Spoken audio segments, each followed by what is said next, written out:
It was the afternoon before Halloween. A little girl was on her bike in Oak Street in Mayville. She went happily between the trees and the lovely gardens. But then her bike went onto a front lawn, and she stopped. There was a strange sound, and she looked up. The lawn was in front of a big old house. There were 2 windows over the front door. The windows looked down at her angrily. There was a loud shout, and an old man came out of the house. It was Mr. Nebuchadnezzar. "Get off my lawn!" he shouted. "Do you want to die?" The little girl was frightened, and she ran away. Mr. Nebuchadnezzar walked across the lawn and took the bike. "And don't come back! These children," he said, "they never listen." The sound came again. It was louder, and then it stopped. Mr. Nebuchadnezzar went into his house and closed the door. DJ Walters lived opposite Mr. Nebuchadnezzar's house. DJ saw everything and wrote about it in his book. There was a lot of writing in the book. Today he wrote, 30th October, N took bike. DJ, his mum called. I'm coming. DJ looked at the pictures on the walls of his bedroom. They were photos of Mr. Nebuchadnezzar's house. DJ, she called again. DJ ran out of his house. His mom and dad were in the car. Mom, said DJ, he took a bike again. DJ, she said, you can't stay in your room for hours to watch an old man. But there's something wrong with that house. We're going, said his dad. Z is coming soon. She's staying with you tonight. We love you, called his mom, and they drove away. Then a boy with a ball came across the street. It was Chowder, DJ's best friend. It's Halloween soon, said Chowder. What are you going to wear? I'm not going trick-or-treating this year, said DJ. But we always do. We're too old now. Chowder tried to throw his ball into the basket on the wall. He turned and looked at DJ. Be careful, shouted DJ. Chowder turned back and the ball hit him. Ah! Chowder put his hand on his nose. Are you okay? Asked DJ. Then he saw the ball. Oh no! It was on Mr. Nebuchadnezzar's nice lawn. You're older, DJ. You get it, said Chowder. No, said DJ. But it was expensive. Maybe Mr. Nebuchadnezzar is sleeping. DJ looked at the house. Okay. He put one foot on the lawn. The ball was close. He ran to it. Suddenly the door opened and Mr. Nebuchadnezzar came out. You! DJ moved quickly. His shoe pulled out a bit of the lawn. I'm sorry, cried DJ. He wanted to run, but Mr. Nebuchadnezzar held his shirt. Do you want to die? Shouted Mr. Nebuchadnezzar. No! I love life! Mr. Nebuchadnezzar pulled DJ's shirt. This is my house, he shouted. Stay away! The old man's face was very red, and his eyes went big. Suddenly, he fell on top of DJ on the lawn. The old man didn't move. Uh-oh, said Chowder. Then there was a cold wind, and the door closed loudly. Some people came and took Mr. Nebucracker away. "He's dead because of me," DJ said to Chowder. "I feel terrible." Just then, Z arrived in her car. She took her bag into DJ's house. "Hi," she smiled. "We're going to have a very good time." "Mom and Dad aren't here," said DJ. Z stopped smiling. "Okay," she said. "In the house at 9 o'clock. In your room at 11. No games." "I'm not a child." Z just looked at him angrily. Later, DJ was in his room. He looked at the house across the street. The house looked at him. He saw some smoke. It came out of the top of the house. Then there was a cold wind again, and he closed his window. DJ went to sleep. He had a bad dream about the house. The house came into his room. It was big and dark. Then the dark was a hand. It wanted to... Suddenly, the phone woke him up. DJ looked at the number. He was frightened. The call was from Mr. Nebucracker's house. Who was it? Then someone was in his room. "Boo!" It was Bones, Z's boyfriend. Bones laughed at DJ. Z was there too. "It isn't funny," shouted DJ. "Mr. Nebucracker's dead, and someone is in his house." "Ooh," said Z and Bones. They didn't believe him. They laughed and left his room. DJ looked at the house. One of the windows opened like an eye. DJ's heart went faster. The window closed again. DJ used his phone. "Police," answered Chowder. "The danger zone," said DJ. "Now." Bones told Z the story of his beautiful red kite. He was 10, and he loved that kite more than anything. Bones looked happy, but then his face changed.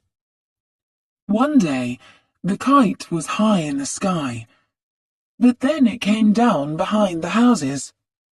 He found it on Mr. Nebucracker's lawn. The old man shouted at him and took the kite. "He's a terrible old man," said Z. "Yeah," said Bones, "and he's strange. He talked to the house. People say his wife died in that house.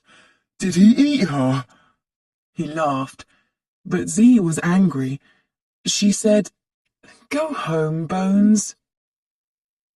Bones went out of DJ's house. He looked at Mr. Nebucracker's house. He threw a trainer onto the lawn. Nothing happened. Then he walked on the lawn. He waited. Nothing. He danced on the lawn. "You are dead," he shouted. "Look at me. I'm on your lawn. What are you going to do?" Suddenly, the door opened, and Bones saw his lovely red kite. Bones followed it. The door closed, and there was a terrible sound. Then it was quiet again. The danger zone was DJ and Chowder's special place. There was a very big crane and a digger and a lot of holes. "Mr. Nebucracker is back from the dead," said DJ. "He wants to find me. I need your help, Chowder." The two boys left the danger zone, and soon they were in front of Mr. Nebucracker's house. They saw a trainer on the lawn. The house watched them. Two windows opened slowly. Then nothing. "This is boring," said Chowder, and he went onto the lawn. "Don't!" shouted DJ. Suddenly, there was a terrible sound. The door opened and the windows moved. They looked down angrily. Then the floor opened like teeth in a mouth. There was a big, red, open throat. And then the carpet came out of the door like a tongue. The boys ran. The next morning, a young girl came to the door. It was Jenny Bennet. "You need some treats for tonight," she said. "I'm selling chocolates." "It's not my house," said Z. "Okay," said Jenny. "I'm sure the mom and dad left you some money for the trick-or-treaters. You give me $20 for some chocolates. I say you gave me $30. You keep $10, and you can have the chocolates too." "Hey, you're good." Z gave Jenny the money. Z went to DJ's room. "What are you doing?" she asked. "Something in that house tried to eat us," said DJ. "We stayed up all night to watch." "You're so strange," said Z. "Do you know where Bones is? He left last night and didn't come back." "Didn't come back?" said Chowder. "Z, I'm sorry, but the house took your boyfriend," said DJ. Z didn't believe them. She closed her eyes. "Please." She threw some chocolates to DJ. "Breakfast," she said, and left the room. Chowder looked out of the window again. "Oh," he said. DJ looked. It was Jenny. The boys watched her. They liked her red hair. They also liked her little nose and big, clever eyes. Chowder looked at DJ. "I saw her first." "You can't say that," said DJ. "Oh, yes, I can." Jenny started to go to Mr. Nebbercracker's door with her chocolates. The boys ran out. "No!" they shouted. Jenny looked at them. "Do you have a problem?" she asked. Suddenly, the windows opened. They were red and angry. Then a terrible cry came from the house, and the lawn moved up and down. The door opened, and the kids saw the mouth and the teeth. The carpet tongue came out and lifted Jenny up and down. It took the chocolates, but the boys pulled Jenny back. "Hey!" It was Z. The lawn and the house went quiet. The door closed. The eyes were windows again. "I'm going to find Bones," and she went off. "What's happening?" asked Jenny. The boys told Jenny about the house. "I'm very busy," said Jenny. "But that house took my chocolates and tried to eat me. I can give you 1 hour." They all looked at the house. It was quiet now. Then they saw a dog. It walked onto the lawn. The door opened and the tongue came out. It took the dog. It was very quick. "Call the police," said Jenny. Suddenly, DJ remembered. "It's Halloween. Tonight there are going to be a lot of children at that door trick-or-treating. They're all going to die." Then the door opened, and there was Chowder's ball. Suddenly the ball changed. Now it was a Halloween monster face. "It's laughing at us," said Jenny. Then the police arrived. There were two policemen. Landers was fat and had a pink face. Okay, what's happening? Landers asked. The other policeman, Lister, was tall. He shouted at them. All of you, next to the car, now! He's new, said Landers. There's something very bad in that house, Jenny told them. Someone died, said DJ. A dog died too, said Chowder. Landers smiled, but Lister shouted into the police radio. Dead dog! Dead dog! We have a problem here! Landers took the radio away from him. Okay, you three. It's Halloween. We're busy. DJ tried again. Please believe us. The house has a mouth. It pulls things in and eats them. See you later, said Landers. Look! DJ walked onto the lawn. Nothing. He danced on the lawn. Nothing. Okay, said Landers. We're going. Leave this house now. I'm going to give you 10. 1, 2, 3. But we need your help, cried Jenny. 4, 5, 6. The three kids looked at the policeman. They weren't going to help. DJ, Chowder and Jenny walked away. What can we do now? asked Chowder. I have an idea, said DJ. Let's ask a very clever person. The Pizza Freak was a cheap restaurant with a lot of computer games. A big man was playing one. His shirt and Pizza Freak hat were dirty. This is Skull, said DJ importantly. He knows everything. Let's talk to him, said Jenny, and she walked over to Skull. He turned. His face was very white, and his eyes were red and tired. What? I'm busy. DJ was quick. There's a monster in Mr. Nevercracker's house. It must die before it eats us. Okay, man. Skull played his game. His hands moved very quickly.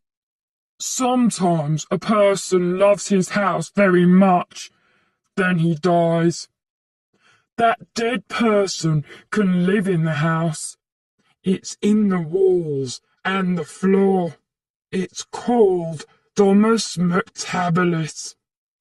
That means monster house, said Jenny. I knew that, said Chowder. Can we stop it? asked DJ. Find the heart of the house. The heart must die. So, where's the heart? asked Chowder. No one answered. Then DJ remembered. Smoke comes from the house. The heart of the house must be the fire. We must stop the fire. We don't have much time, said Jenny. We must find a way to get in. I've got an idea, said DJ. First, let's make something. It must be like a person. We put Sleep Easy drink in it. The house eats the person and goes to sleep. Then we go in and find the fire. That's a very stupid plan, said Chowder. I don't want to go into a monster. Jenny looked at DJ. It's good. Let's do it. Okay, said Chowder quickly. Let's do it. DJ found an old carpet cleaner, and Jenny put some clothes on it. It was like a Halloween monster. They put some sleep easy drink into the cleaner. They were ready. It was evening. The tops of the houses were red in the sun. "Trick or treat!" Chowder called to the house. The windows opened and looked at the carpet cleaner. There was hate in the eyes. "Start the cleaner," said DJ quietly. The carpet cleaner started to move. It went to the front door. The door opened, and there were the teeth, ready, waiting. DJ, Chowder, and Jenny smiled. Suddenly, they heard the sound of a police car. The house's eyes and mouth closed, and the carpet cleaner stopped in front of the door. Landers saw the carpet cleaner. "What's this?" He looked at it and found the Sleep Easy drink. "Okay, you're going to the police station." Lister shouted. "Right, in the car!" "Listen to us," shouted DJ. "The house is a monster." The policeman put the 3 kids into the car. "And don't try to open the doors, because you can't," said Lister. Suddenly, a terrible sound came from the house. "What's that?" Lister walked to the door. Landers followed him. "No! Get away from the house!" shouted DJ. He and Jenny tried to open the car doors. "He's right," said Jenny. "We can't get out." Lister ran onto the lawn. It moved. A tree near him started to move too. He tried to run, but the tree pulled him back. Suddenly, he was high in the sky. "Help!" he called. Landers tried to run to the car, but the carpet tongue came through the door and pulled him in. Then the tree threw Lister into the house after him. The kids didn't want to look. The tree took the car and held it high over the lawn. The front door mouth was bigger now. "I'm only here because of you, DJ," shouted Chowder. "No, you're not. You're here because of her," cried DJ. The car was closer to the mouth. "Be quiet," said Jenny. "We've got a big problem." The tree threw the car into the house. The teeth closed on the front of the car. The 3 kids looked down the red throat. There were teeth all the way down. "Quick! Move!" shouted DJ. The back window of the car was open. They went through it. Then the door of the house closed and the car went down the throat. Everything went quiet. The carpet sat quietly on the stairs. The walls and the floors were in the right places. "It doesn't know we're here," said DJ quietly. "Now, we must find the fire and put water on it." "I don't think that's a good idea," said Chowder. "Do you want to die?" asked DJ. Okay. Let's look for the heart," Chowder said. "Be careful," said DJ. "And stay together." Suddenly, DJ fell through the floor. There was a loud breaking sound, and Jenny and Chowder fell through after him into the dark. They were in a big room.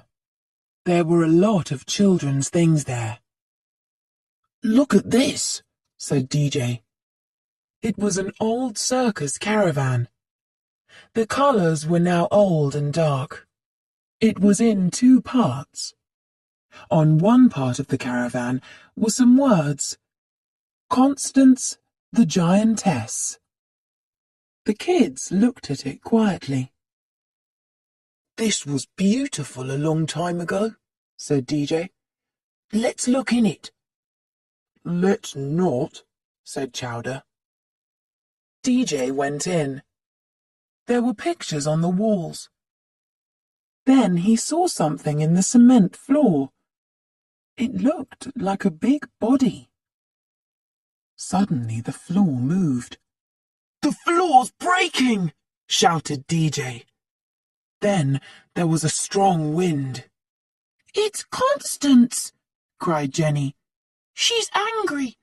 She doesn't like people near her." Everything in the room started to move and break. The sounds were terrible. Constance knew they were there. The wind threw the three kids out of the room. "Run!" shouted DJ. Chowder was at the top of the stairs. The throat opened. Suddenly, the stairs went down the throat. The throat pulled at Chowder too. The house gave a terrible cry, but Chowder didn't fall. He held one of the teeth. DJ tried to pull him up.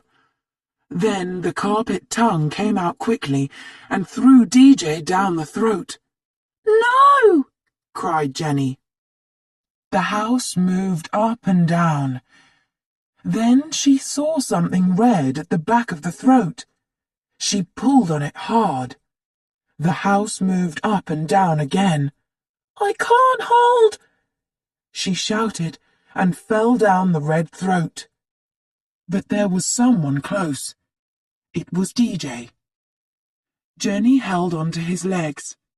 DJ held onto Chowder's legs. Then a strong wind and a lot of water came up the throat. It threw the three kids out of the open door. DJ ran into the street as a car stopped in front of the house. It was Mr. Nebuchadnezzar. He was very white. "No!" cried Chowder. "You're dead! Go away!" "You go away!" said Mr. Nebuchadnezzar angrily. "He's not dead," said DJ happily. "Of course I'm not dead. Is it Halloween today? Go away, or you're going to die." Mr. Nebuchadnezzar turned to the house. "I'm home, my love." The house started to cry. "Look at your windows and your walls," he said quietly. "But it isn't a problem. We can make it better. We're going to have a nice, quiet evening, like every year. No children, only us." "It's her," said DJ. "The house is her. Mr. Nebuchadnezzar, I know about Constance. I saw her." There was a surprised sound from the house. "Were you in my house?" cried Mr. Nebuchadnezzar. "I know she died," said DJ. "I loved her," said Mr. Nebuchadnezzar sadly. He told them Constance's story. The kids saw the pictures in their heads. They were in Constance's caravan at the circus. There was happy music and circus sounds. People looked at Constance the giantess in her caravan. They laughed and threw things at her. She was sad and alone. She looked at the floor and tried to forget the people. One day, a boy threw old vegetables at her. Constance was very angry, and she shouted at the boy. A young man came and held the boy's arm. It was Mr. Nebuchadnezzar. That night, he went to Constance's caravan, and they talked. He thought she was beautiful. Mr. Nebuchadnezzar took Constance's caravan away from the circus. They found a place to build a home. Mr. Nebuchadnezzar started to build a lovely house and made a big hole for the cement. The cement was almost ready. He decided to break Constance's caravan. Then something terrible happened. He heard a loud cry. It was Halloween, and some young children came to trick-or-treat. When they saw Constance, they started to throw things at her. "Go away!" shouted Mr. Nevercracker. Some of the things hit Constance. The children just laughed. "It's always going to be like this," cried Constance. She shouted at the children. She tried to run, but she fell into the big hole, and the cement fell on top of her. There was a terrible cry, and Constance the giantess died. "So I've finished the house," Mr. Nevercracker said to DJ. "She died, but she didn't leave. She hates children, and she's often angry at them. I try to stop her. At Halloween, it's very hard." The house started to make loud sounds. "I'm coming, my love," said Mr. Nevercracker, "and you children must go." But DJ held his arm. "No, Mr. Nevercracker, you have your life. It's time to leave Constance."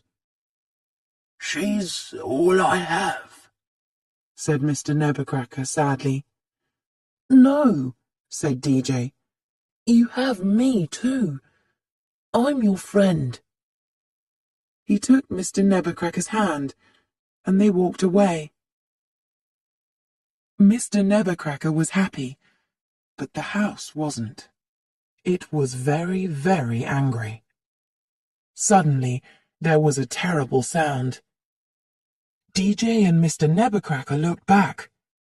The house was moving again. Mr. Nevercracker and the three kids ran to the danger zone. The house was behind them. It was angry. It was strong. And it was close. Mr. Nevercracker threw hard bits of cement at the house. "Stay away from them!" he shouted. Constance saw Mr. Nevercracker and stopped. She was quiet. "You were a bad girl," said Mr. Nevercracker. "I must do this." He carefully took some dynamite from his bag. Constance saw it and gave an angry cry. Suddenly, there were lights and a loud sound. It was the big digger, and Chowder was the driver. "How did you learn to drive this?" Jenny asked Chowder. "I didn't," answered Chowder. DJ ran to Mr. Nevercracker. He gave DJ the dynamite. "Take this," he said. "I started it. You finish it. The dynamite's ready. You have 3 minutes and 18 seconds. DJ looked at the house. "Where do I throw it?" he thought. Then he saw the smoke and remembered the fire. The heart. The digger and the house were now face to face. Then DJ saw the tall crane high over the danger zone. "Chowder!" he shouted. "Try to move the house under the crane." Suddenly, the digger turned and moved to the crane. The house tried to turn, but it fell. There was a loud sound. The house started to break. There were parts of the house all over the danger zone. DJ and Jenny went up in the crane. But where was Chowder? Then they heard him. "Hey!" shouted Chowder. "I did it! Me! The house is dead!" But it wasn't dead. All the parts of the house came back together again to make a new house. This time it was a worse monster than before. It looked terrible. Chowder drove the digger quickly to the crane. The new monster house followed. The door opened, and the mouth closed on the arm of the digger. It took the digger up high. Chowder fell out, and then the tongue took the digger. Chowder ran. The house followed. DJ looked down the arm of the crane. He was frightened. "I can't do it," he said. "You can," said Jenny, and she smiled at him. "Yes," he thought, "I can." He moved to the end of the arm. DJ looked down. There was the house. There was the smoke. DJ threw the dynamite into the smoke, into the heart of the house. Everything was very quiet. The house didn't move. It didn't look like a monster house now. It looked clean and quiet like before. The kids waited. Was it over? Did DJ throw the dynamite in the right place? Little sounds started to come from the house. Then they were bigger and louder. Suddenly, there was a great white light, and the house was a ball of fire. Cement, windows, walls, and floor rained down from the sky. The kids shouted and danced. "We did it! The house is dead!" Then something happened. A strong wind came and moved all the parts of the house. They all came together in the sky. It was Constance, big and beautiful again. "Constance," said DJ quietly. Mr. Nevercracker looked up. "My love! Goodbye!" he cried. Constance smiled. She put her arms around Mr. Nevercracker. Then the wind came again, and there was only the sky. "I'm sorry about your house, wife," said DJ. "Constance is happy now," said Mr. Nevercracker. There was a light in his eyes. "And I can live my life. Thank you." It was Halloween night. There were trick-or-treaters on Mr. Nevercracker's lawn. They came to get their things. There were bikes, basketballs, footballs, and kites. DJ gave the bike back to the little girl. "Thank you," she said, and smiled. Then she went between the trees and the lovely gardens of Oak Street. Jenny put her arms around the boys. "We must do something together again soon," she said. Then she left with her mom. "We are too old for trick-or-treating," said Chowder. "Yes," said DJ. "But we had a very difficult evening." "Yes," said DJ. "Time for treats?" "Yeah, time for treats." And the boys ran down the road. Some people came out of the big hole in Mr. Nevercracker's garden. Bones was first. He looked very surprised. Then the two policemen came out. Bones looked at them. "Happy Halloween," he said, and smiled. He held his red kite in his hands. "You too," said Landers. "Happy Halloween."